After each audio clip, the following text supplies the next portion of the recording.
Hello everyone, Chhattisgarh pre BEd और pre DElEd का counselling का ऑनलाइन रजिस्ट्रेशन फॉर्म चालू हो चुका है। जैसे ही आप यहां पर रजिस्ट्रेशन करते हैं तो यहां पर दिक्कत ये आ रही है कि आपको रजिस्ट्रेशन आईडी मैसेज के थ्रू नहीं मिल पा रहा है या फिर किसी एरर के कारण यहां पर आपका रजिस्ट्रेशन आईडी जनरेट नहीं हो पा रहा है। तो आप अपना रजिस्ट्रेशन आईडी कैसे पता कर सकते हैं। साथ ही यहाँ पर आप डीएलएड के लिए यहाँ पर कॉलेज चॉइस करने जा रहे हैं तो यहाँ पर ऑप्शन दे रहा है आपका डीएलएड और डीएलएड साइंस। तो आपको यहाँ पर कौन सा ऑप्शन सेलेक्ट करना होगा।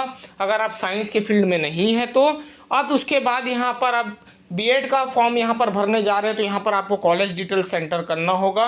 बट यहाँ पर आपका सेमेस्टर वाइज कोर्स है तो यहाँ पर आप ईयर में उसे कैसे कन्वर्ट कर एंटर करेंगे, देंगे पूरी जानकारी इस वीडियो में, तो इस वीडियो को एंड तक ज़रूर देखें।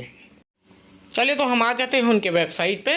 सबसे पहले आप यहाँ पर अपना रजिस्ट्रेशन कैसे करेंगे, तो चलिए हम आ जाते हैं नीचे। जैसे आप यहाँ पर नीचे आएंगे तो लेफ्ट साइड में आपको दिखेगा कि बीएड काउंसलिंग आपका 2025, इस पर आपको सिंपली क्लिक करना होगा।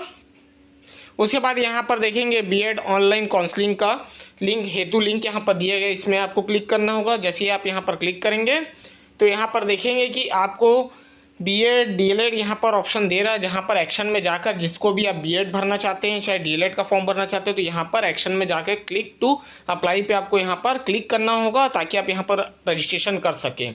तो चलिए मैं एक पर क्लिक कर लेता हूँ। जैसे मैं यहाँ पर क्लिक करूँगा तो यहाँ पर देखेंगे कि अब न्यू रजिस्ट्रेशन का ऑप्शन आ चुका है, तो वहाँ पर आपको जाना है। फिर यहाँ पर नियम शर्तें आप पढ़ लेंगे। फिर यहाँ चेक बॉक्स करने के बाद यहाँ पर सेव एंड कंटिन्यू पे आपको क्लिक करना होगा। उसके बाद आपका निवास कहाँ का है, छत्तीसगढ़ है तो आप उस पर क्लिक करेंगे।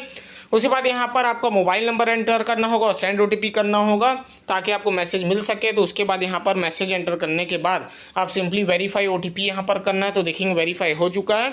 तो यहाँ रोल नंबर डीएलएड का आप यहाँ पर एंटर करें, डेट ऑफ बर्थ और पासवर्ड यहाँ पर आपको क्रिएट करना होगा। तो सेम पासवर्ड आप कन्फर्म में भी एंटर करेंगे। उसके बाद कन्फर्म करके हाँ रजिस्टर आप करना चाहते हैं तो यस आपको करना है। जैसे आप यहाँ पर यस करेंगे तो यहाँ थोड़ा वेट कर सकते हैं, थोड़ा समय लग सकता है। तो देखेंगे यहाँ पर रजिस्टर नंबर आ चुका है। अब यहाँ पर बहुत सी दिक्कत हो रही है कि यहाँ पर एरर के कारण रजिस्ट्रेशन नंबर यहाँ पर शो नहीं कर पा रहा है या फिर मैसेज के थ्रू नहीं मिल पा रहा है। बहुत लोगों को ये दिक्कत हो रही है। तो अगर यहाँ पर एरर आता है तो सिंपली आपको यहाँ पर क्या करना है, यहाँ पर आपको होम पेज में आना है, यहाँ पर शुरू पेज पे आना है। जैसे देखेंगे यहाँ पर मैं आ चुका हूँ एप्लीकेंट लॉगिन पर। तो आपको अब कैसे पता करना होगा कि आपका रजिस्ट्रेशन आईडी क्या है। तो नीचे आते ही यहाँ पर देखेंगे नो योर रजिस्ट्रेशन नंबर, यहाँ पर ये ऑप्शन ऐड हो चुका है। पहले ये ऑप्शन यहाँ पर नहीं था।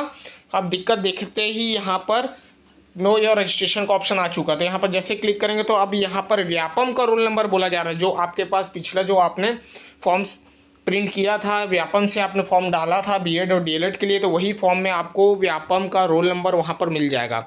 तो सिंपली आपको कुछ नहीं करना है, आपको सिंपली वहाँ पर रोल नंबर एंटर करना है और सर्च करना है। जैसे ही आप यहाँ पर सर्च करेंगे तो आपका जो रजिस्ट्रेशन आईडी जो आपको रिसीव नहीं हुआ मैसेज के थ्रू तो आपको यहाँ पर मिल जाएगा। तो चलिए अब यहाँ पर बात करेंगे बीएड के लिए। अगर मान लो बीएड के लिए आप अप्लाई करें तो यहाँ पर आपका ग्रेजुएशन में डिटेल कैसे भरेंगे। तो यहाँ पर देख सकते हैं यूनिवर्सिटी का नाम, यहाँ ईयर ऑफ पासिंग, यहाँ पर कॉलेज का नाम आपको एंटर करना पड़ेगा। उसके बाद यहाँ पर आपका सब्जेक्ट सेलेक्ट करना। तो ये चीज़ का ध्यान रखेंगे, यूनिवर्सिटी और कॉलेज दोनों पे यहाँ पर ध्यान देंगे। यूनिवर्सिटी का नाम यहाँ पर डालना है, फिर यहाँ पर कॉलेज का नाम भी एंटर करने बोल रहा है, ये चीज़ का आप यहाँ पर ध्यान देंगे। उसके बाद यहाँ पर आपका जो स्ट्रीम है उसको आपको यहाँ पर सेलेक्ट करना है। तो ये चीज़ का आप यहाँ पर ध्यान रखेंगे। उसके बाद जैसे यहाँ पर सेव करने कंटिन्यू करेंगे तो यहाँ पर अब आ रहा है यूजी फर्स्ट ईयर और यूजी सेकेंड ईयर और यूजी थर्ड ईयर। अब हमें यहाँ पर जैसे first year UG first year का डिटेल्स हमें एंटर करना है, बट हमारे पास सेमेस्टर है तो यहाँ पर सेमेस्टर 1 और सेमेस्टर 2 दोनों का हमें एग्रीगेट निकालना होगा। मान लीजिए सेमेस्टर 1 में आपका ग्रैंड टोटल था, मान के चलिए टोटल फुल मार्क्स था उसका एक सेमेस्टर का 600, दूसरे सेमेस्टर का भी था 600 या 600 नहीं 500 भी होगा तो भी आप ऐसा देख सकते हैं। तो जैसे 600 हम लेते हैं दोनों सेमेस्टर का तो 1200 हो गया। फिर हमें मान लीजिए दोनों में ये पहले सेमेस्टर में मिला 500, सेकेंड सेमेस्टर में मिला हमें 600, तो कितना हो गया यहाँ पर आपका 1100। तो आपको 1100 आपके ऑप्टेंड मार्क्स में डालना होगा और फुल मार्क्स में यहाँ पर आप 1200 एंटर करेंगे। उसके बाद यहाँ पर आपका परसेंट ऑटोमेटिक कैलकुलेट हो जाएगा। अब यहाँ पर जैसे यूजी सेकेंड ईयर का दिया तो यहाँ पर थर्ड और फोर्थ सेमेस्टर का मिलाकर आपको सेकेंड ईयर का यहाँ पर फुल मार्क्स और ऑप्टेंड मार्क्स यहाँ पर बनाना होगा। वैसे ही आप यहाँ पर थर्ड सेमेस्टर का भी करेंगे, फिफ्थ और सिक्स सेमेस्टर को मिलाकर। अब यहाँ पर डीएलएड की बात करें तो यहाँ बहुत से कैंडिडेट हैं जो डीएलएड के लिए अप्लाई कर रहे हैं। तो यहाँ पर जैसे ही अप्लाई करते हैं और प्रेफरेंस में आते हैं तो यहाँ पर ब्रांच में जाते हैं तो यहाँ पर पूछा जा रहा है डीएलएड और डीएलएड साइंस। अगर आप 12वीं में आर्ट्स या कॉमर्स लिए तब भी आप यहाँ पर डीएलएड साइंस चॉइस कर सकते हैं। जैसे मान लीजिए यहाँ पर अगर आप डीएलएड चॉइस करते हैं तो यहाँ पर आपको पूरे प्राइवेट कॉलेज आपको दिखने मिलेंगे। जैसे कि यहाँ पर डीएलएड आप सेलेक्ट करते हैं तो यहाँ पर बहुत से प्राइवेट कॉलेजेस आपको दिखने मिलेंगे।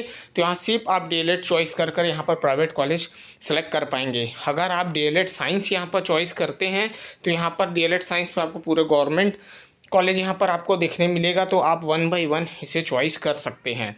तो यहाँ पर आप डीएलएड लेके प्राइवेट का चॉइस कर सकते हैं और डीएलएड साइंस लेंगे तो यहाँ पर गवर्नमेंट का पूरा कॉलेज आपको देखने मिल जाएगा। तो 1 बाय 1 यहाँ देखेंगे, जैसे मैं ऐड कर रहा हूँ वैसे आप ऐड करेंगे। अगर आपको और ऐड करना है तो यहाँ ऐड रो बी का ऑप्शन दिया गया है। आप यहाँ पर ऐड रो में जाकर उसे 1 बाय 1 यहाँ पर इंक्रीज़ कर सकते हैं अपने रो को, और 1 बाय 1 यहाँ पर आप अपने कॉलेजेस सेलेक्ट कर सकते हैं ब्रांच सेलेक्ट करने के बाद। तो यहाँ पर मैंने सभी सवालों का यहाँ पर मैंने जवाब दे दिया है। आई होप आपको इन्फॉर्मेशन पसंद आई होगी। मिलते हैं नेक्स्ट वीडियो के साथ। Thank you.